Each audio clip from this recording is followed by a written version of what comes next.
नमस्कार। आप सबको मेरी आवाज़ आ रही होगी। तो मैं अपना इंट्रोडक्शन दे दूं। मेरा नाम धर्मेंद्र है और मैं समाजशास्त्र और सामाजिक मुद्दों का विशेषज्ञ हूं।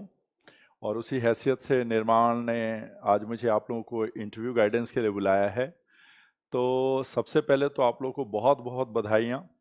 आप लोगों ने डार्विन के सर्वाइवल ऑफ द फिटेस्ट के थियरी को सही प्रमाणित करके और आज हम लोगों को आपको कुछ मार्गदर्शन देने और आपको कुछ सेवाएं देने का मौका दिया है। तो सबसे पहले तो आप लोग उन जो हज़ारों लाखों लोगों को ठेल के और उनको हटा के आप यहाँ तक पहुँचे हैं। तो बिल्कुल अब एक ही स्टेप आप रह गए हैं। तो मुझे उम्मीद है कि आप लोग काफ़ी अच्छा महसूस कर रहे होंगे और बहुत बहुत बधाइयाँ आप सबको। और आप लोग की ये जो मीनार बन रही है उसमें एक आध ईंट हम लोग भी लगाने के लिए आए हैं। तो फिर से आप सबका स्वागत है। और इंटरव्यू में बहुत सारे लोग आए होंगे और आप लोगों को बहुत सारी बातें बताए होंगे। मैं कुछ पहले तो विषयेतर कुछ बातें बता दूं कि 3 चीज़ पे आप ज़रूर वर्क करिएगा। एक, कि आप कम से कम चेयर पर 20-25 मिनट बिना बैक के सपोर्ट लिए बैठने की ज़रूर प्रैक्टिस करिएगा। आप में से बहुत सारे लोगों की आदत नहीं होती, कई लोगों की बैक की प्रॉब्लम होती है। तो कम से कम कोशिश करिएगा कि स्ट्रेट बैक से आप कम से कम बिना पीछे टेक लिए 15-20-25 मिनट जनरली पीसीएस की इंटरव्यू होती है, उतना बैठने की प्रैक्टिस करिएगा। आई कांटेक्ट, क्योंकि वहाँ 5 लोग होते हैं तो ऐसे आपका जो आई का डायमेंशन होता है वो ऐसे होता है। तो जरूर कोशिश करिएगा कि आई कांटेक्ट प्रॉपर बने आपका। थोड़ी सी स्माइल रखिएगा अपने फेस पे और ये जो शोल्डर है वो ड्रॉप नहीं हो, थोड़ा सा खुला हुआ शोल्डर हो। मतलब बैठने का ये सबसे अच्छा तरीका है। थोड़ा सा शोल्डर को स्ट्रेट रखिए, तन के ऐसे नहीं, मिलिट्री की तरह नहीं बैठते हैं, आप अधिकारी हैं लेकिन एक पराजित व्यक्ति की तरह। तो शोल्डर आपका स्ट्रेट रहे, बैक आपका सीधा रहे, चेहरे पे स्माइल रहे और आप आई कांटेक्ट सबसे रख सकें।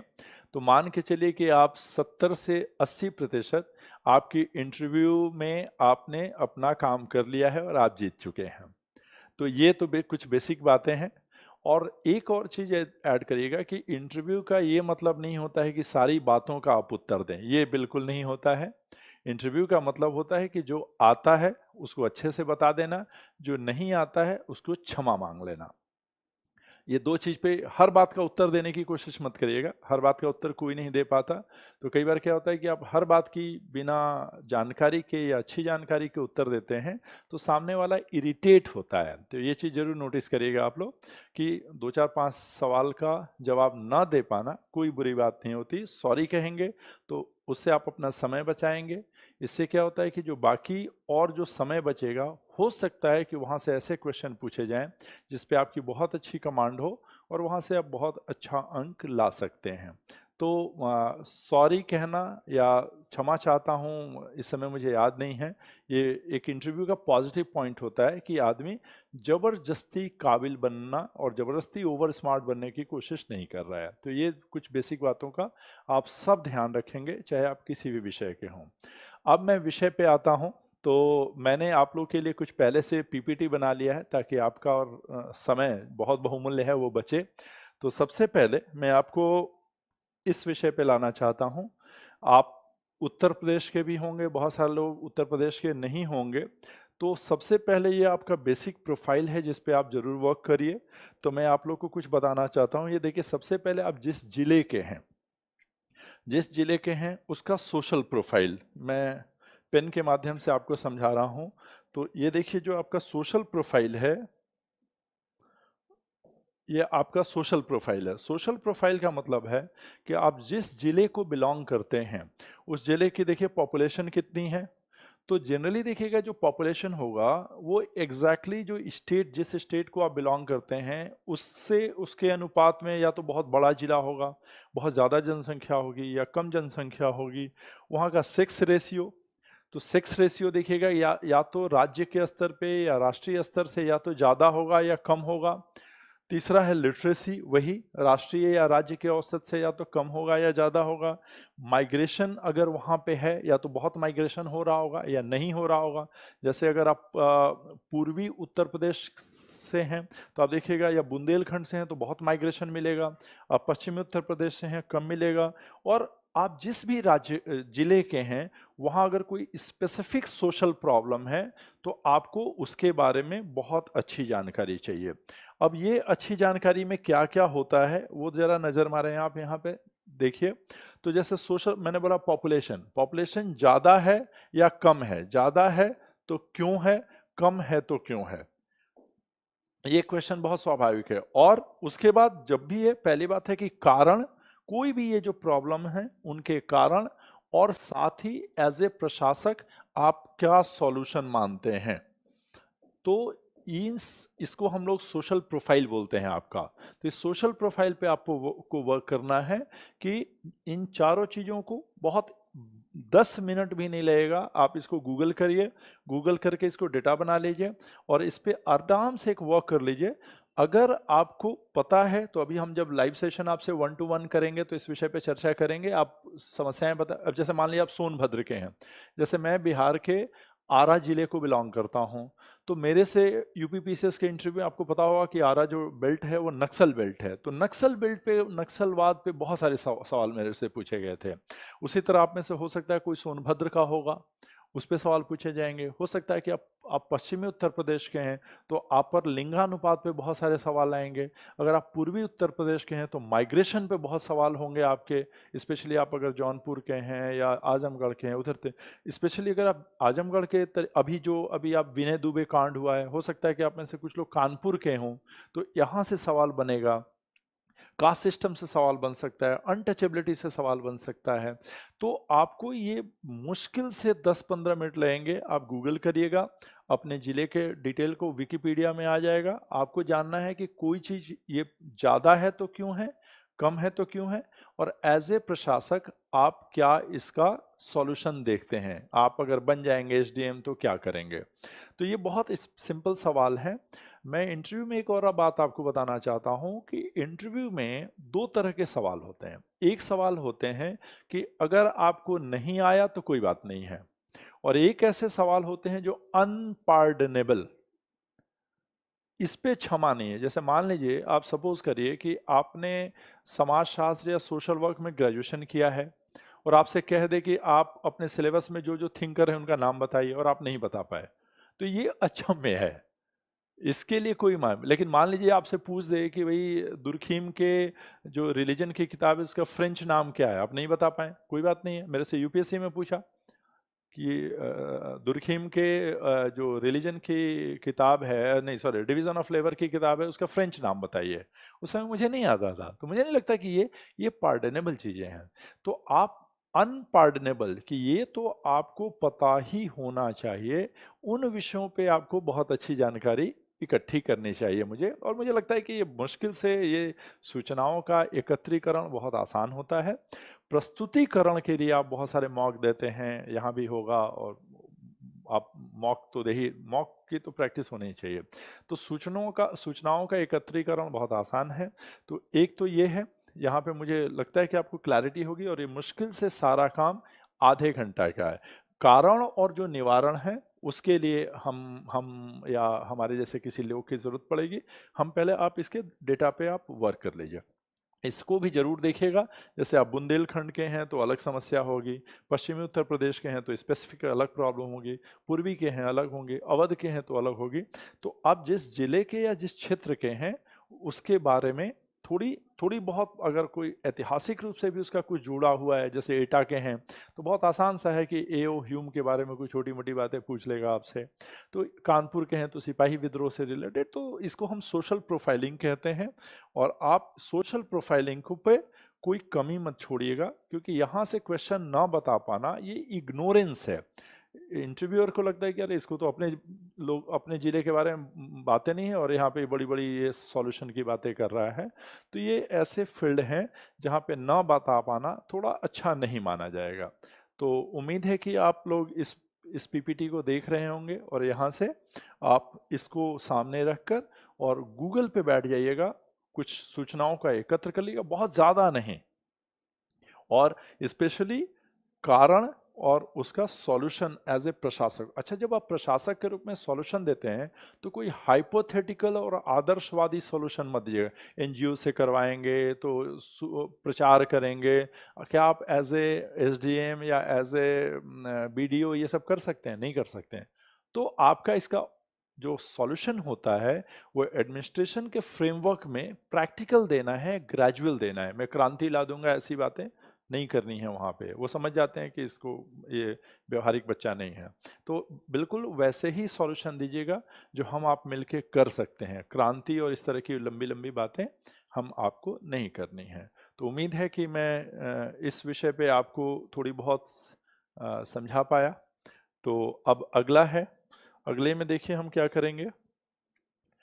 जिस आप सोशल वर्क के हैं और सोशियोलॉजी के बच्चे आप यहाँ बैठे हुए हैं, तो आपको इस पे थोड़ा सा देखिएगा। ये वो एरिया है, स्पेशली चूंकि आपका ऑप्शनल सब्जेक्ट है और जनरली इन विषयों पे कोई ना कोई उसमें बैठा ही रहता है। तो मान के चलिए कि यहाँ पे आपकी इंटरव्यू का एक बहुत बड़ा पार्ट बीतेगा इस एरिया पे। तो सबसे पहले बहुत आसान सी बात है कि आपने चूंकि ऑप्शनल में इसको पढ़ा है, तो आपका फेवरेट थिंकर कौन है। और फेवरेट थिंकर कभी एक मत तैयार करिएगा। जैसे मान लीजिए, सपोज करिए कि आप सोशल वर्क के विद्यार्थी हैं या मैनेजमेंट के विद्यार्थी हैं। अगर आपसे पूछ लेगा, आप बोलेंगे एल्टन मेयो है या टेलर है। हो सकता है कि उसमें से एक व्यक्ति हो जिसको टेलर के बारे में नहीं पता है, तो पूछेगा और कोई बताइए। तो कम से कम कोशिश करिए कि आपके पास 2 लोग फेवरेट में हों, ताकि एक ऐसा भी विद्वान होगा जो हो सकता है कि उस विद्वान के बारे में नहीं जानता होगा, तो अगला बोलेगा अच्छा और कोई। तो पता, आप ये नहीं कह सकते नहीं और कोई नहीं है। तो मिनिमम 2 तैयार करिएगा कि 2 आपके फेवरेट थिंकर कौन है और साथ ही उनकी सबसे पसंदीदा थ्योरी कौन है। तो आपकी पहला वो 2 थिंकर्स, दूसरा उनकी पसंदीदा थ्योरी, उनकी आपकी पसंदीदा थ्योरी। और उसके बाद आपसे पूछेगा कि अगर आपकी ये थ्योरी पसंदीदा है तो क्यों है, और इसका उत्तर प्रदेश के समाज को समझने में ये थ्योरी कहाँ तक सफल है। तो जो भी आप थिंकर का नाम लेंगे, चाहे वो सोशल वर्क में लें चाहे सोशियोलॉजी में लें, तो एक तो पूछेगा कि वो आपका फेवरेट क्यों है। हो सकता है कि वो उनके कोई फेवरेट थॉट के बारे में भी आपसे पूछे, हो सकता है कि उनकी कोई बेसिक जानकारी भी आपसे पूछे। और बेसिक जानकारी जैसे कुछ फैक्चुअल ना दे पाए, उनके पिता कौन थे या वो किस शहर के थे, तो कोई बात नहीं है। लेकिन उनकी फेवरेट, आपका पसंदीदा थिंकर कौन है, और साथ ही उनकी कौन सी ऐसी थ्योरी है जिसके माध्यम से आप उत्तर प्रदेश के समाज को समझने में आपको मदद मिलती है। और आप बताएंगे तो हो सकता है कि बोलेगा कि थोड़ा सा आप एक्सप्लेन करिए। तो एक तो पसंदीदा थिंकर, और कम से कम इन लोगों की 2-2 थ्योरी। तो सबसे आसान है, अगर आप समझना चाहते हैं जो सोशियोलॉजी के विद्यार्थी हैं, तो आप अभी देखिएगा जैसे सुशांत सिंह राजपूत ने सुसाइड किया है, इस विषय पे बहुत अच्छे अच्छे वीडियोस हैं। तो आप दुर्खीम के, इमाइल दुर्खीम के सुसाइड के थ्योरी को ले सकते हैं। और फिर जैसे ही आप सुसाइड की थ्योरी लेंगे, हो सकता है कि आपको सुशांत सिंह राजपूत के मामले पर लेके जाए। तो आप ये सुसाइड की थ्योरी तभी बोलिए जब आपको लगता है कि सुशांत सिंह मामले का जो सुसाइड का, दुर्खीम का थ्योरी, उसको आप अप्लाई करके उसको इम्प्रेस कर सकते हैं। तो इंटरव्यू को उसी दिशा में लेके जाया जाता है जिधर हमारी अपनी फोर्टे या हमारी स्ट्रेंथ होती है। तो अगर आपको लगता है कि आप इधर बहुत स्ट्रांग हैं, अच्छे से तैयारी किए हुए हैं, तो इधर लेके जाइए। अगर आपको लगता है कि नहीं इधर नहीं लेना है, तो आप दूसरा, आप मर्टन भी ले सकते हैं। मर्टन का जो विचलन का सिद्धांत है, रेफरेंस ग्रुप का थ्योरी है, वो भी बहुत अच्छा है। आप और मार्क्स नहीं लीजिएगा, मार्क्स लीजिएगा तो फिर पूरा आपको नक्सलवाद से लेके और जितने दुनिया में गृह युद्ध चल रहे हैं वो सब में आपको, या ये भी पूछ सकता है कि क्या आपको मार्क्स अच्छा नहीं लगता, तो बोलिए कि नहीं, मार्क्स एक बहुत बड़े विचारक हैं और उनकी भी बहुत सारी अच्छी बातें हैं, लेकिन मैं उनके संघर्ष का, जो वो मानते हैं कि हिंसक संघर्ष ही परिवर्तन का रास्ता है, मैं इससे असहमत नहीं हूँ। उनके लक्ष्यों से तो सहमत हूँ, समानता से, लेकिन उनके तरीके से सहमत नहीं हूँ। मुझे लगता है लोकतांत्रिक और विकासात्मक प्रक्रियाओं से ही हम मार्क्स के लक्ष्यों को प्राप्त करें। तो बोलिएगा कि मैं मार्क्स के लक्ष्यों से सहमत हूँ, समाज में समानता आए या ना आए, कम से कम समता जरूर आए, लेकिन तरीका लोकतांत्रिक हो और अहिंसक हो। तो आज के 21वीं शताब्दी में हिंसा के लिए कोई जगह नहीं। तो ये ध्यान रखिएगा, हो सकता है कि आपको नक्सलवाद की तरफ लेके जाए, जस्टिफाई करवाने की कोशिश करे, हिंसा का आपसे समर्थन लेने की कोशिश करे, हिंसा पे मत जाइएगा, ये ध्यान रखिएगा। तो उनके तो फिर भी पूछ दे अगर कि मान लीजिए अच्छा फिर भी बताइए मार्क्स की कौन सी बात अच्छी लगती है, तो बोलिएगा कि वो infrastructure determines the super structure, जो समाज में जिसका आर्थिक संसाधनों पर नियंत्रण रहता है वही समाज के अन्य संस्थाओं पर नियंत्रित रखता है। ये प्रैक्टिकली 90% सही है, लेकिन लोकतंत्र में थोड़ा सा इसको चेंज आ गया है। तो थोड़ा सा मार्क्स पे दिखेगा कि मार्क्स पे स्टैंड मत ले लीजिएगा, और स्पेशली थोड़ी सरकार भी राइट की है तो आप थोड़ा सा मार्क्स को किंतु परंतु करते हुए चीज़ों को लीजिएगा। तो एक तो आपको ये करना है, और मैं उम्मीद है कि आप इस बात को समझ गए होंगे, और जब हम 1-to-1 सेशन करेंगे तो इस पे आपके सवालों का मैं जवाब भी ले लूँगा। इसको मैं हटा रहा हूँ। अब जो जो दूसरा टॉपिक है हमारा, सेम जो मैंने कहा था वो आपके इंडियन थिंकर पे भी अप्लाई होगा। तो इंडियन जो थिंकर हैं उन पर भी आप यही अप्लाई करेंगे, जो मैंने फेवरेट थिंकर पे बोला है वही इंडियन थिंकर पे आप बोलेंगे। और क्यों है, उसकी दो थियरीज जो आप उत्तर प्रदेश के या अपने गांव के या अपने ज़िले में अप्लाई करने की या उसे समझने की कोशिश करेंगे। तो आप अपने पसंदीदा दो थिंकर को जरूर तैयार करिएगा, वो क्यों आपको पसंद है, उनकी कौन सी थियरी पसंद है, और वो आपके ज़िले में, आपके गांव में या आपके परिवार पे उनकी कौन सी थियरी अप्लाई होती है। एक ये, साथ ही अभी मैं कुछ समय से एक ट्रेंड देख रहा हूँ कि सिलेबस से बाहर का भी थिंकर पूछता है। अच्छा कोई ऐसा सिलेबस बताइए, ऐसा थिंकर बताइए जो अभी समकालीन हो, आपके सिलेबस में ना हो, लेकिन आप सोशल मीडिया पे या व्हाट्सएप पे या यूट्यूब पे या किताबों में उनकी बहुत चर्चाएं देखते हैं। तो आप इनमें से भी एक थिंकर तैयार कर सकते हैं। जैसे दीपंकर गुप्ता बहुत एक फेमस डी स्कूल के प्रोफेसर हैं, उनकी बहुत सारे थ्योरीज आपको न्यूज़पेपर में अक्सर आते रहते हैं, तो आप दीपंकर गुप्ता ले सकते हैं। लेकिन जिसका भी लेंगे उस पर थोड़ा सा गूगल और इसके थ्रू आप उनके बारे में ठीक ठाक जानकारी रखिए, क्योंकि उसको पता है कि सिलेबस का हर चीज़ पढ़ के आया होगा।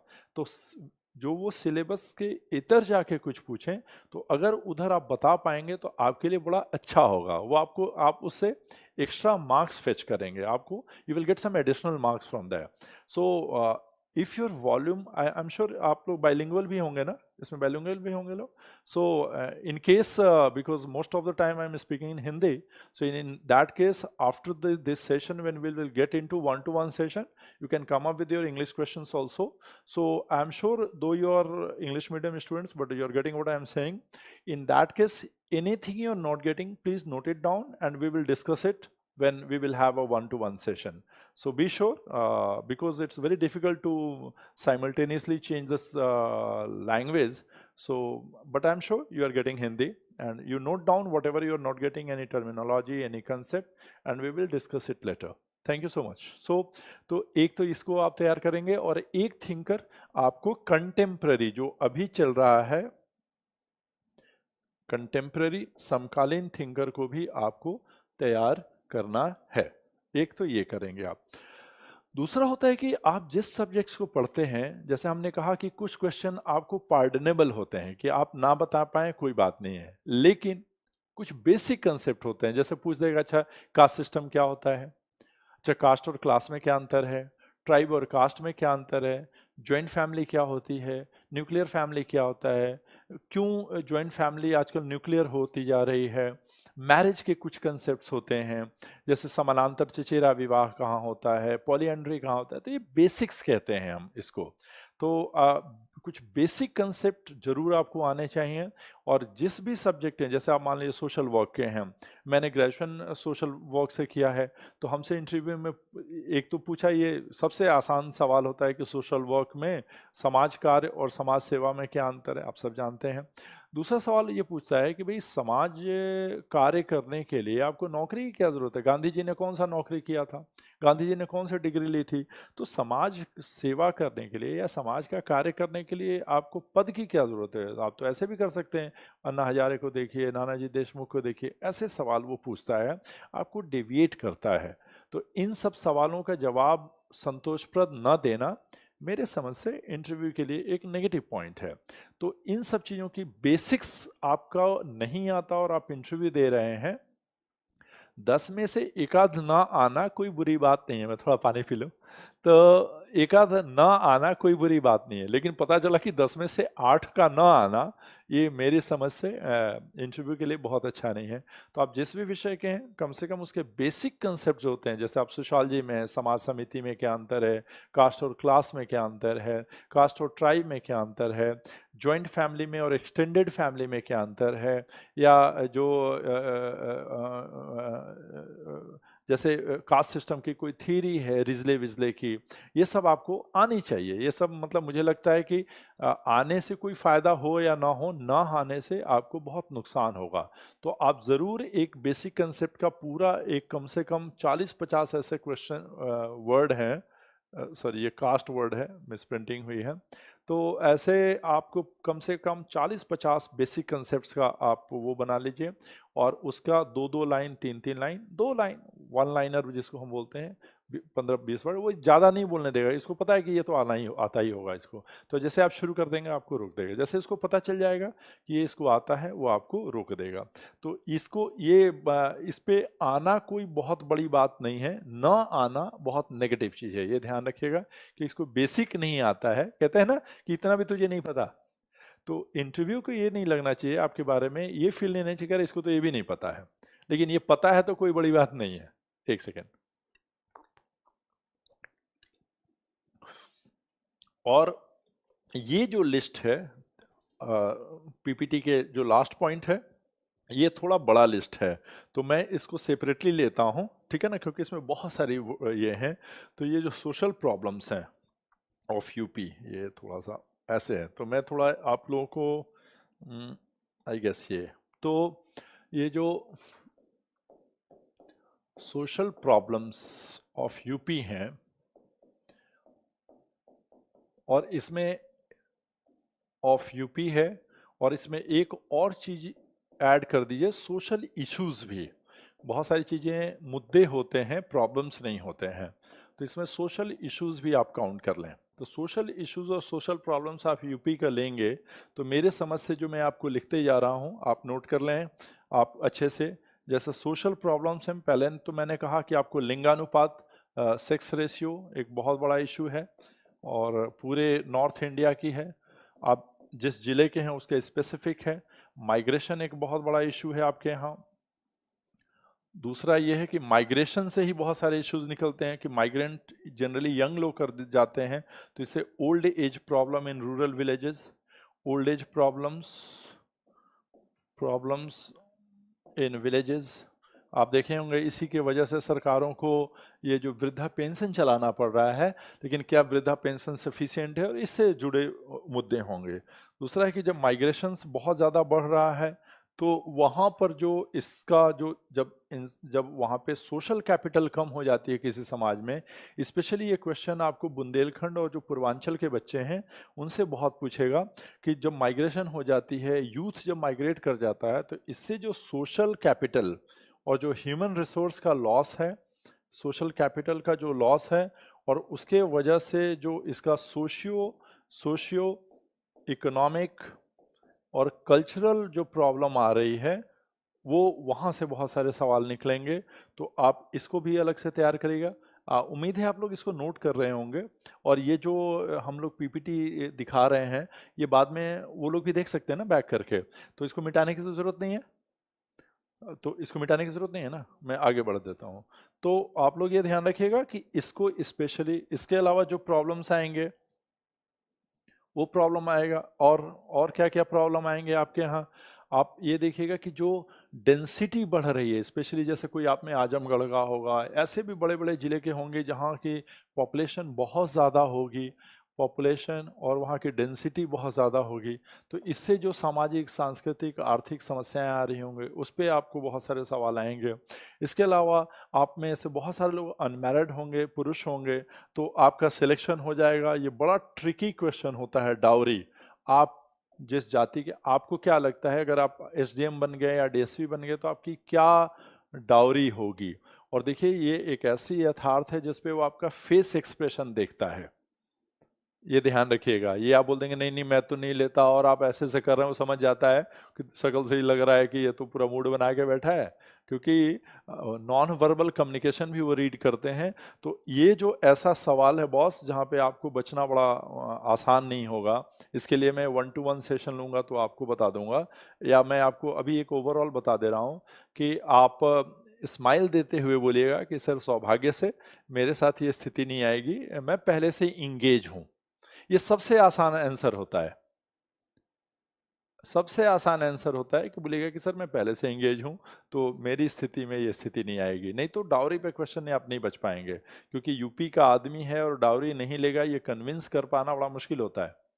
तो आप इसको स्माइल देते हुए बोलेगा कि सर क्षमा चाहूँगा मेरे साथ ये स्थिति नहीं आएगी और मैं सर पहले से एंगेज हूँ। तो क्या शादी हो गई? बोले नहीं sir, I am into a relationship, serious relationship, बस सर आप लोग के आशीर्वाद का ही इंतज़ार है, उसके बाद तो शादी ही होगी कोविड के बाद। स्माइल के साथ ये बोल दीजिएगा तो आप इससे बच सकते हैं। लेकिन फिर भी आप अपने बेहतरी के लिए, आप में कुछ लोग मैरिड होंगे, लड़कियां भी मैरिड होंगी, लड़के में आपने क्या लिया था, और देखिए वो फेस रीड करेंगे तो आप देखिएगा इस पे आप इसको कैसे बचेंगे। इस पे हर आदमी अलग अलग आंसर देगा, अनमैरिड लोग अलग आंसर देंगे, महिलाएं अलग आंसर देंगी, पुरुष अलग देंगे। अगर महिलाएं हैं आप में तो नारीवाद से जुड़ा क्वेश्चन है। अगला जो क्वेश्चन आएगा SC/ST एक्ट है, SC/ST एक्ट का यूज़ और मिसयूज़, स्पेशली अगर आप इस रिजर्व्ड कैटेगरी से हैं तो आपसे मिसयूज़ के बारे में पूछेगा, और जो अगर आप नॉन रिजर्व्ड कैटेगरी के हैं तो इससे पूछेगा कि क्या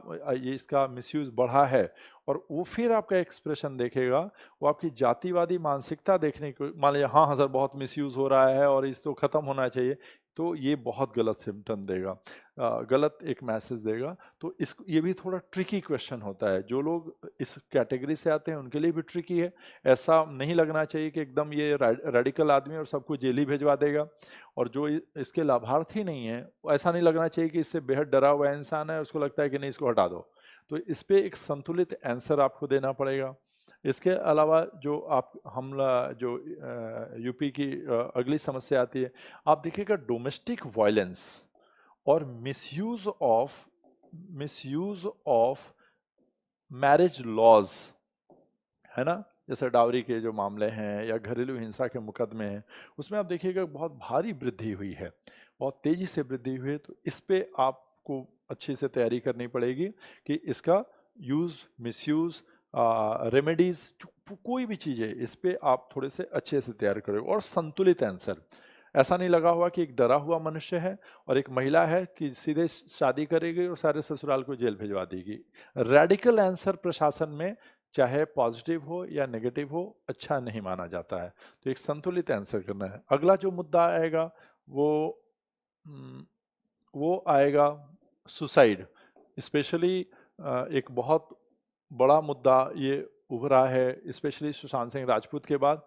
तो यूपी वगैरह में बहुत ज़्यादा सुसाइड नहीं है, फिर भी किस तरह के सुसाइड ज़्यादा होते हैं तो आप दो चार बोलिए कि यहाँ महाराष्ट्र की तरह किसान और उस तरह में ऐसे तो कम हैं, लेकिन यहाँ पे जैसे प्रेम का असफल हो जाना, संबंधों का असफल हो जाना, घरेलू संबंधों में अच्छा ना कर पाना, ये सब ज़्यादा रीज़न है। और आप इसका क्या सॉल्यूशन देखते हैं? तो सॉल्यूशन पे चूँकि आप अलग अलग एरिया के हैं तो उसका अलग अलग सॉल्यूशन होगा। तो सुसाइड को भी आप ईस्टर्न यूपी के यूपी के कॉन्टेक्स्ट में इसको ठीक से तैयार करिएगा। और फिर अगर कोई ज़रूरत पड़ी तो हम लोग दोबारा एक सेशन आमंत्रित कर लेंगे, जिस पे कि अगर इन केस आपको के पास बहुत सारे सवाल इकट्ठे होंगे तो आप मैनेजमेंट को सूचित कर दीजिएगा। हो सकता है कि ज़रूरत पड़ जाएगी तो एक आध दिन और हम लोग एक आध 2 घंटे बैठ लेंगे। आप लोग के इस ताजमहल में हम लोग की ईंट लगनी चाहिए, तो एक आध घंटे और भी निकालना पड़े तो कोई दिक्कत नहीं है। आप लोग घबराइएगा मत, एक क्वेश्चनेयर बना लीजिएगा मेरे लिए भी कि मेरे पास इतने सारे सवाल हैं, आप मैनेजमेंट को सूचित कर दीजिएगा, हम लोग टाइम बिठा के और आपके साथ एक बार दोबारा बैठ जाएंगे। एक सुसाइड तैयार कर लीजिएगा। दूसरा, आजकल एक नया समस्या उभरा है, और नया क्या, अब तो काफ़ी समय हो गया, स्पेशली 1990 के बाद, disintegration of joint family. Specially गांव में देखिएगा एक जॉइंट फैमिली तेजी से टूट रहा है, तो इसका बच्चों पर प्रभाव, इसका महिलाओं पर प्रभाव, इसका कारण वृद्ध व्यक्तियों पर प्रभाव, जॉइंट फैमिली का कंसेप्ट, मतलब इसको आप जरूर अच्छे से करिएगा, क्योंकि जनरली जो लोग उसमें इंटरव्यू में बैठते हैं वो सब 60 साल प्लस लोग होते हैं। और जनरली देखिएगा जो 60 साल प्लस आदमी होता है वो मॉडर्निटी के प्रति बड़ा रिलक्टेंट रहता है, उसको लगता है कि समाज ना बिगड़ रहा है। तो इन सब चीज़ों को थोड़ा अगर उनको इम्प्रेसिव आंसर दे पाएंगे कि इससे क्या नुकसान हो रहा है समाज को, इससे क्या अच्छा हो रहा है, तो उनको काफ़ी अच्छा लगता है। तो डिसइंटीग्रेशन ऑफ जॉइंट फैमिली के कारण और इसका अलग अलग लोगों पर प्रभाव। अगला जो इशू है वो है जनरेशन गैप। आप देखिएगा कि किसी भी व्यक्ति को का अपने वृद्धों से बन ही नहीं रहा है, वृद्ध आपको नापसंद कर रहे हैं और आप उनको नापसंद करते हैं। स्पेशली मैंने कोविड के टाइम में देखा कि दो तरह के स्टूडेंट्स हैं हमारे लाइफ में आए। एक वो स्टूडेंट्स हैं जो कि दिल्ली में ही फंस गए हैं, तो वो घर जाना चाहते हैं, और जो घर चले गए हैं, जो जौनपुर आजमगढ़ जा चुके हैं, वो वहाँ से फ़ोन करें, सर कुछ पास बनवा दीजिए, हम दिल्ली आना चाहते हैं, आप पक गए हैं, रोज़ घर में एक से एक बातें सुनाते हैं, दादाजी सुनाते हैं, पिताजी सुनाते हैं। तो ये कोविड के टाइम में जनरेशन गैप, क्योंकि अभी लोग पेरेंट्स के साथ कम रह रहे हैं तो उभर नहीं रहा था। अब आपको घर में वो 11 बजे तक सोते हुए देखते हैं, शॉर्ट्स में देखते हैं, घर का कोई काम करते हुए नहीं देख रहे हैं। तो एक नया ये कोविड के टाइम में एक प्रॉब्लम आया है, तो एक जनरेशन गैप पे भी आप अच्छे से तैयार करिएगा, ये कैसे ब्रिज होगा इस पे भी जरूर से आप तैयारी करिएगा। अगला जो यूपी की इशू है जो समझिए कि कुछ ऐसे भी पार्ट हैं जहां कास्ट कन्फ्लिक्ट, उच्च जातियों और निम्न जातियों का कन्फ्लिक्ट बहुत ज़्यादा है, और स्पेशली हाल के दिनों में अगर कहीं पर हुआ है तो आप मान के चलिए अगर आप ऐसे ज़िले को बिलोंग करते हैं, या तो वहाँ पे बहुत रेगुलर होता रहता है, या हाल फिलहाल कोई ऐसी बड़ी घटना घटी है, तो आप कास्ट कन्फ्लिक्ट को कि क्यों होते हैं संघर्ष। दूसरा, पंचायत के चुनाव और पंचायत इलेक्शन और उससे जुड़े जो जातीय हिंसा वगैरह होती है, उसको उसके कारण वगैरह पे आप थोड़ा सा इसको वर्क करिएगा, ये भी एक सोशल इश्यूज है आपके यहाँ। दूसरा, एक नया उम्मीद है ये सब आप लोग नोट कर लिए होंगे और आगे आप इस पे करेंगे। इसके अलावा आप एक मुद्दा है वो है, आप देखिएगा जिसको सोशियोलॉजी की भाषा में सहचर्य कहते हैं, याद रखिएगा ये वर्ड याद रखिएगा, जिसको आप डे टू डे के लाइफ में लिविंग इन रिलेशन कहते हैं। लिविंग इन रिलेशन का मतलब होता है बिना विवाह किए दो लोगों का साथ में रहना। तो ये भी पूछ सकता है कि अच्छा और किसी इसका हिस्ट्री क्या है, तो आपको पता होगा कि आप लोगों ने सबने जो घोटूल है, इस तरह के जो यूथ डोरमेट्रीज होते हैं ट्राइब्स में, उनमें ऑलरेडी ये पहले से चल रहा है, पश्चिमी समाज में बहुत फेमस है। अब धीरे धीरे महानगरों में ये कंसेप्ट आया है, तो इसको भी आप थोड़ा सा, इसको हिंदी में सहचर्य और इंग्लिश में कॉन्क्यूबिनेज बोलते हैं, कॉन्क्यूबिनेज। आप ये ध्यान रखिएगा, लिविंग इन रिलेशन ये कोई सोशल टर्मिनोलॉजी नहीं है। तो सहचर्य हिंदी में और कॉन्क्यूबिनेज हिंदी में, बिना विवाह किए दो विपरीत लिंगी व्यक्तियों के बीच पति पत्नी की तरह रहने को हम, इसका क्या कारण है, क्या नेगेटिव है पॉजिटिव है, इसके आप, तो कारण तो बहुत सिंपल सी बात है कि कैरियर सेटल होने के बाद शादी का जो कंसेप्ट आया आधुनिक समाजों में, जिससे शादियों में लेट होने लगा, लेट मैरिजेस के कारण ये सब एक टेम्पररी अरेंजमेंट होता है, और इसी को कॉन्क्यूबिनेज कहते हैं। चूंकि वेस्टर्न सोसाइटी में लोग बहुत लेट मैरिजेस करते हैं, 35 में 40 में, तो वो अपने कुछ फिजियोलॉजिकल डिज़ायर्स के आसपास इस तरह की संस्थाओं को मान्यता देते हैं। सोशियोलॉजी में इसको सेकेंडरी इंस्टीट्यूशन कहते हैं, द्वितीयक संस्था। विवाह इसकी प्राथमिक संस्था है, और कॉन्क्यूबिनेज या जो प्रोस्टिट्यूशन है, ये सब इसके द्वितीयक संस्थाएं हैं। बोलिएगा कि अभी हमारे समाज में मान्यता नहीं है, लेकिन बड़े बड़े महानगरों में, मुंबई में, पुणे में, बेंगलुरु में, उधर ये सब शुरू हुआ है। तो इसके क्या है नेगेटिव्स, क्या हैं पॉजिटिव्स, क्या हैं, इस सब पे भी आप एक ध्यान रखिएगा ये सब। दूसरा, जनरली नहीं पूछता है यूपीपीसीएस में, बट फिर भी extra marital affairs, specially Covid से रिलेटेड आपको बहुत सारे क्वेश्चन पूछे जाएंगे। तो मैं थोड़ा सा कोविड पे स्पेसिफिक चर्चा चाहता हूं आपसे करूं कि कोविड वोविड वो चाइना जापान तो मेरा इशू है नहीं, और इस पे इसका बेसिकली समाज पर क्या क्या इसका पॉजिटिव प्रभाव पड़ा है और क्या क्या इसका नेगेटिव प्रभाव पड़ा है, इसका एक आप विस्तार से एक सूची बना लीजिएगा। जरूर पूछेगा आपसे। मैं मान के चल रहा हूँ कि अगर आप लोग 40 लोग इंटरव्यू दे रहे हैं तो 20 लोग उम्मीद करें कि इससे रिलेटेड कि अच्छा आप इस समय कोविड के समय इंटरव्यू से पहले कहाँ थे। आप कहेंगे हम गांव पे थे या अपने घर में थे या नहीं थे। गांव में थे तो अच्छा क्या देखा कि गांव में क्या क्या सकारात्मक प्रभाव आया है। तो आप सकारात्मक प्रभाव दो चार नोट कर लीजिए। पहला सकारात्मक प्रभाव आया है कि जो माइग्रेंट्स बाहर से लौट कर आए हैं वो अब कोशिश ये कर रहे हैं कि गांव में ही कोई ना कोई रोजगार, कोई अवसर, कोई उद्यमिता को खोजने की कोशिश कर रहे हैं। तो बोलिए कि हो सकता है कि एक बहुत बड़ी मात्रा में जो यूथ ह्यूमन रिसोर्स है वो गांव में ही रह जाए और गांव में ही कोई उद्यमिता का विकास होगा, जिससे गांव को एक इकोनॉमिक एक्सेलरेशन मिलेगा। आप बोलिएगा ऐसा मैं अपने गांव में कई युवाओं को देख रहा हूँ। कुछ लोग तो वापस जाने का इंतजार कर रहे हैं। दूसरा, जनरली बहुत समय से लोग व्यस्त रहे हैं, अपने समाज से कटे हुए हैं, तो पहली बार वो गांव में आकर टिके हैं। तो जो फैमिली रिलेशन है, जो बॉन्डिंग है, अब उनको गांव का महत्व चल रहा है, पता चल रहा है, माँ बाप का महत्व पता चल रहा है, अपने दूर दूर के रिश्तेदारों से जो फिजिकली तो नहीं मिल पा रहे हैं, खूब फ़ोन पे बात करते हैं। तो जो बहुत समय मिला है लोगों को, तो वो ज़िंदगी के जो प्राथमिकताओं को है, जो प्राथमिकताएं हैं, वो उसको रीसेट करते हुए मुझे बहुत सारे लोग दिखे।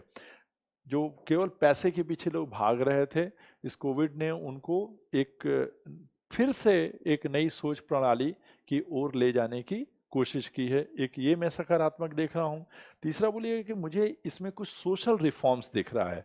जैसे सरकार ने नियम बना दिया कि बारात में 50 से ज़्यादा लोग नहीं जाएंगे और बहुत खर्चीली शादियां इस बीच नहीं हुई हैं। तो इनमें से एक ट्रेंड भी उभर रहा है कि अरे लंबे चौड़े हजारों लोगों को खिलाने और तिलक दहेज की जरूरत नहीं है, सिंपल सादा। तो बोलिए कि सिंपल सादा तैयारी की भी मुझे भविष्य में बहुत सिंपल मैरिजेस की कंसेप्ट दिख रही है कि बहुत क्लोज रिलेटिव्स को बुला के बहुत सिंपल तरीके से शादी वादी कर लेंगे। ये एक मुझे उम्मीद भविष्य में दिख रही है कि बहुत सारे लोग जो खर्चे बच रहे हैं उससे बड़े खुश हैं और उम्मीद है कि भविष्य में भी ये कोविड के बाद भी इन चीज़ों को वो कंटिन्यू करेंगे। दूसरी बात है कि जब घर लौट के आए हैं तो गांव में वो कुछ क्रिएटिव चीज़ें कर रहे हैं। कोई मैं देख रहा हूँ कि अपने ही आप जबरदस्ती की भी उदाहरण दे दीजिएगा अगर आप हैं तो, कि जैसे मेरे गांव में कुआं था, अब सबके पास हैंडपंप है, तो वो लोग यूज़ नहीं कर रहे थे। एक कुआं था बहुत गंदा था, तो आजकल लोग फ्री हैं, शहर से आए थे तो कुएं की सफाई हो गई, पानी वानी साफ हो गया, अब उसको एक स्मॉल इरिगेशन में भी यूज़ कर रहे हैं लोग। तो बोलिएगा कि इस तरह के एक नए कंसेप्ट्स विलेजेस में मुझे देखने को मिल रहे हैं। और दूसरा बोलिएगा कि फैमिली बॉन्डिंग को काफ़ी स्ट्रेंथ मिल रहा है। तो ये कुछ पॉजिटिव्स हैं। अगर और आपको कुछ याद आएगा तो ऐसे ऐड कर लीजिएगा। साथ ही नेगेटिव में क्या क्या हुआ है, तो नेगेटिव में आप बोलिएगा कि सेम चीज़, जहाँ एक तरफ फैमिली बॉन्डिंग बढ़ी है तो दूसरी तरफ ये जो ज़मीन जायदाद के भाइयों के अपने झगड़े वगैरह, चूँकि अब सब एक साथ रह रहे हैं, पहले अलग अलग शहरों में रहते थे तो लड़ाई झगड़े बंद थे, अब सब जुट गए हैं तो वो गृह कलह और कलेश और झगड़े वगड़े ये भी बढ़े हैं। दूसरा बोलिएगा कि एक डोमेस्टिक वायलेंस बढ़ा है। पति पत्नी बहुत समय से साथ में रह रहे हैं, तो इस समय पूरे वर्ल्ड में और स्पेशली भारत में भी डोमेस्टिक वायलेंस का जो ग्राफ है वो बढ़ा है। साथ में रह रहे हैं, आर्थिक स्ट्रेस है, तो आर्थिक दबाव में ऐसे भी इंसान चिड़चिड़ा रहता है। ऐसे में तो जो ये जो इस तरह के डोमेस्टिक रिलेशंस हैं उस पर दुष्प्रभाव पड़ा है। और पूरे भारत में, पूरे दुनिया में जो डोमेस्टिक वायलेंस से रिलेटेड जो क्राइम है उनकी ग्राफ तेजी से बढ़ी है। तीसरा इसकी नकारात्मक पहलू ये है कि इसके वजह से आने वाले समय में हो सकता है कि अनटचेबिलिटी फिर बढ़ जाए, क्योंकि लोग ये पूरा जो सोशल डिस्टेंसिंग है या फिजिकल डिस्टेंसिंग है इसको लोग आगे करेंगे।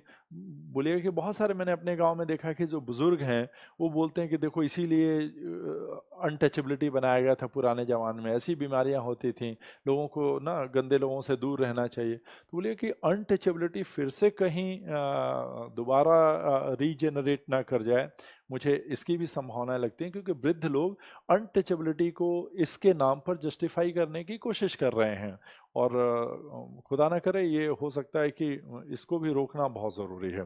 दूसरा बोलिएगा कि बहुत सारे अंधविश्वास कोरोना को लेके पैदा हो रहे हैं, कोरोना देवी की मंदिर बन रहे हैं और कोरोना पे गीत गा रहे हैं, कोरोना की पूजा हो रही है।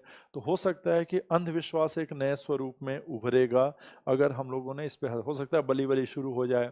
बहुत सारे फेसबुक पे और यूट्यूब पे और टीवी में ये सब चीज़ें शुरू हो गई हैं, तो ये इसके नकारात्मक प्रभाव हैं। और उम्मीद है आप लोग इसको स्पेशली थोड़ा सा ज़्यादा अटेंशन दीजिएगा, क्योंकि पूरी दुनिया इसके चपेट में है, और आप चूँकि समाज कार्य और समाज कार्य के विद्यार्थी के रूप में आप क्या करेंगे। आप एक समाजशास्त्री हैं, तो जैसे आप अंधविश्वास पे चर्चा करेंगे, तो आप इसको दूर करने के लिए क्या करेंगे, आपका क्या सुझाव है।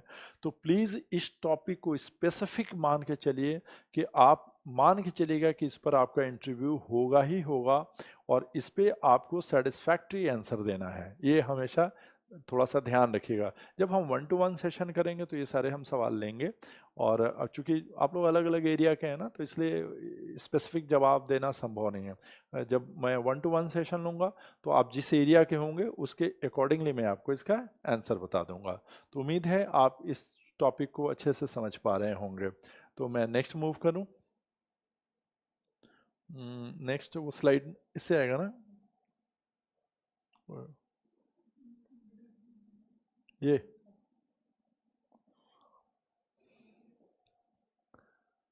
हाँ, हम यहाँ थे। उम्मीद है कि ये सोशल प्रॉब्लम्स एंडलेस लिस्ट होता है, और यूपी और पूर्वांचल की प्रॉब्लम तो ऐसे भी ये बहुत बड़ा है।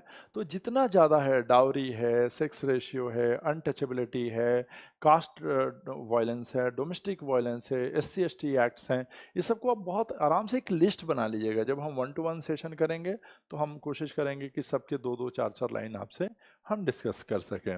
अगला जो हमारा ये इशू है, ये कहाँ गया, वाइट पेज ये आ गया ना, हाँ सॉरी। तो अब अगला हमारा जो इशू है वो ये है कि इंटरव्यू में जब आप इंटरव्यू लेंगे, तो आपसे एप्लीकेशन पार्ट पे क्वेश्चन पूछेगा, कि मान लीजिए जैसे आप एक ऐसे एरिया में जाते हैं जहाँ पे एक 16 साल की लड़की 17 साल के लड़के के साथ भाग जाती है और पकड़ी जाती है, और वो लड़की अपने घर जाने को तैयार नहीं है, आप क्या करेंगे। आजकल ये सब चीज़ें बहुत बढ़ रही हैं। इससे जुड़ा कम्युनल वायलेंस होता है, अगर 2 अलग-अलग जातियों के लड़के-लड़कियाँ हैं या 2 अलग धर्मों के हैं, तो उससे जो सामाजिक समस्याएँ खड़ी होती हैं, उससे जो लॉ एंड ऑर्डर की प्रॉब्लम होती है, स्पेसिफिकली अगर आपने डीएसपी दिया हुआ है अपनी प्रायोरिटी में, तो ऐसे सवाल आपसे पूछे जाते हैं। तो अगर ऐसी स्थिति में कि भई वो पॉक्सो एक्ट भी बनता है उसका, और साथ ही वो लड़की अपने घर जाने को तैयार नहीं है, आप ऐसी स्थिति में क्या करेंगे। लड़की कह रही कि हम जान दे देंगे अगर आपने लड़के के साथ मुझे नहीं भेजा तो। और अक्सर आप देखिएगा ये सब पेपर में, न्यूज़पेपर में, अगर आपके घर में पुलिस होंगे तो ऐसे सवाल आते हैं। तो सिचुएशनल क्वेश्चन कहते हैं, कि आपको एक स्पेसिफिक सोशल कंडीशन में डाल के, और एक प्रशासक के रूप में आपसे पूछेगा कि आप अगर यहाँ रहते तो क्या करते, या आप एज ए SDM या एज ए आप डिप्टी SP आप ऐसा क्या करेंगे। तो जो सिचुएशनल क्वेश्चन होते हैं उसका आंसर देना बहुत अच्छा माना जाता है इंटरव्यू में, क्योंकि वो मानते हैं कि इसकी ये तैयारी पहले से नहीं किया हुआ है, ये अपने IQ और EQ से, इंटेलिजेंट क्वेश्चन से और इमोशनल क्वेश्चन से आंसर दे रहा है। तो बोलिए कि सर देखिए 16-17 साल के बच्चे हैं, तो पहली बात तो मुझे लगता है कि उनको बहुत काउंसलिंग की ज़रूरत होती है। एक उम्र है, बहुत उन्मादी होते हैं, तो ऐसा नहीं कि वो कोई बहुत बड़े अपराधी हैं। मुझे लगता है कि एक तो मैं बहुत स्ट्रॉन्ग काउंसलिंग देने के फेवर में रहूँगा। मैं एक बार उनको को लड़के के साथ भी बिठाऊँगा, एक बार 1 टू 1 माँ-बाप के साथ भी बिठाऊँगा। मेरे आस-पास कोई इस तरह से कोई एक सोशल एक्सपर्ट होगा या साइकोलॉजिकल एक्सपर्ट होगा, उसके साथ भी बिठाऊँगा। ज़रूरी थोड़ी कि आधे घंटे में ही सॉल्व किया जाए। क्या 2-3 दिन हम उस लड़की को सर्किट हाउस में भी तो रख के, और उसको आराम से पैम्पर करके उसको एक कूलिंग इफ़ेक्ट दें, पहले वो थोड़ा कूल डाउन हो जाए, फिर हम उस पे बात करेंगे, और हम कहेंगे उसको कि भाई देखो ये गैर कानूनी है, तो ऐसे भी तुम चाहती हो कि लड़का जेल चला जाए। तो अगर लड़के के प्रति इमोशनल है तो वो तो कहेगी कि नहीं नहीं नहीं चाहती। तो ठीक है, तो देखो साल भर आखिर में तुम कहाँ रहोगे, साल भर तो तुम लड़के के साथ है। तो थोड़ा सा हम इस तरह के काउंसलिंग दे दें, ज़रूरी नहीं है कि इस सब प्रॉब्लम को आधे घंटे में ही सॉल्व किया जाए।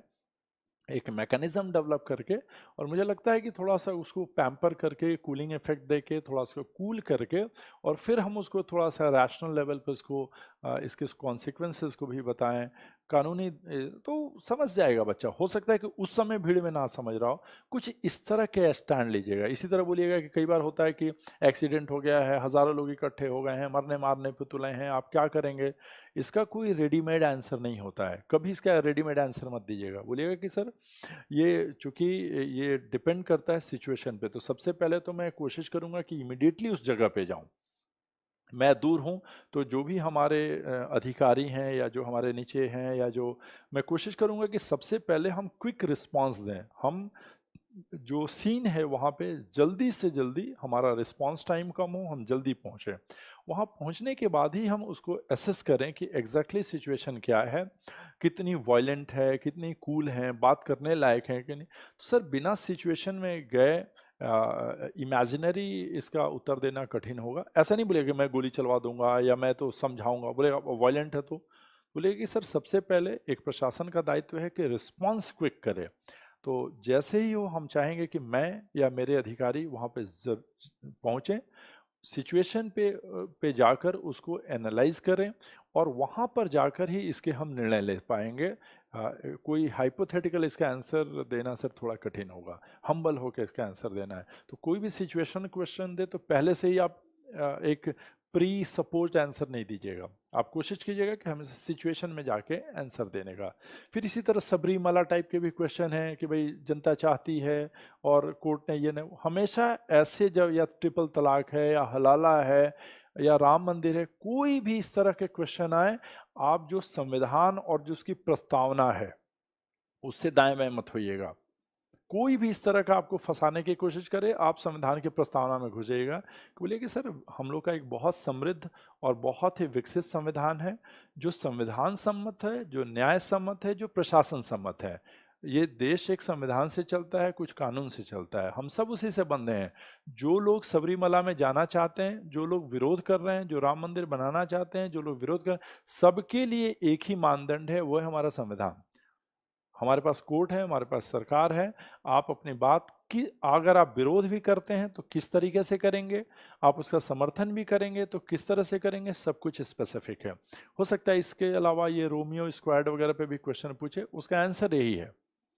बोले कि बल प्रयोग तो ऐसे भी गैर कानूनी है, अगर ऐसा कुछ होता है आप उनसे पूछताछ करिए। अगर लगता है कि अपने स्वेच्छा से बैठे हैं, बालिग हैं, तो बोलिए कि मुझे नहीं लगता है कि उसमें हमें कोई रोक टोक करना चाहिए। लेकिन अगर छेड़छाड़ का मामला है, ज़बरदस्ती का मामला है, लॉ एंड ऑर्डर का मामला है, तो निश्चित तौर पे प्रशासन को हस्तक्षेप करना चाहिए। लेकिन हस्तक्षेप का मतलब ये नहीं होता है कि उनको सरेआम हम मार रहे हैं। उनको आराम से हम उनको समझाएं, उनको कुछ वार्निंग दे के उनको छोड़ दें, क्योंकि बहुत बड़ा ये कोई क्रिमिनल एक्ट नहीं है। और अगर दोबारा वगैरह करते हैं तो उनके फैमिली को भी बताया जा सकता है। कुछ इस तरह से हम रिफॉर्मिस्ट अप्रोच रखेंगे। तो मेरे समझ से आप एक ओवरऑल इस विषय का एक फ्रेम ले चुके होंगे। और ये चूंकि वन वे कम्युनिकेशन है, तो उम्मीद है कि आप लोग बोर भी हो रहे होंगे अब, और मैं बोर नहीं करना चाहता। तो आप लोग को खूब सारी शुभकामनाएं, और एकदम पॉजिटिव रहिएगा। ये सोचिएगा ही मत कि आपका नहीं होगा। वो कहते हैं ना माननीय शाहरुख खान जी, कि जब जब आप कोई चीज़ शिद्दत से चाहते हैं तो कायनात उसका अरेंजमेंट करती है। तो ऑल द टाइम हमेशा सोचना है कि मैं अब बन चुका हूँ, और उसी प्रशासनिक व्यक्तित्व वाले भाव में रहिएगा। आपको खूब सारी शुभकामनाएं, और 1-to-1 में आपसे चर्चा करते हैं। Thank you so much.